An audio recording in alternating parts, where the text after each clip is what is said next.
And a new dispensary has opened its doors in Waverly this morning, and it holds a greater significance than selling cannabis. 12 News' Daniel Curran met with the new Tioga County store's owners and has more on how this business is making history.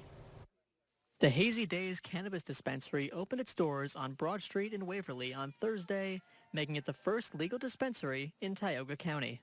In operating her business, owner Nayana Thomas believes in providing better education and transparency when it comes to cannabis. Opening a legal cannabis dispensary was really important to me just because I've always been a huge advocate of marijuana and the medicinal purposes it brings. So having it actually legal in the area is super important, and I want to bring that education to the customers.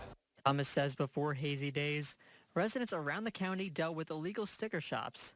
She says this business offers similar products with better quality. The only difference is our products are lab tested and they do have to pass an inspection through New York State. So there's no questionable other ingredients in there. There's no mixing of dosages. You know exactly what it is you're purchasing.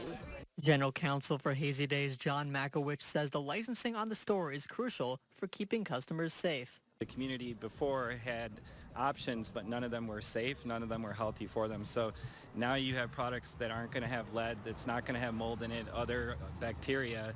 This product's all been tested by the state. Marked with a ribbon cutting, Hazy Daze can now practice what they preach in providing a safe place for people to buy cannabis in Waverly. Daniel Curran, 12 News, Tioga County.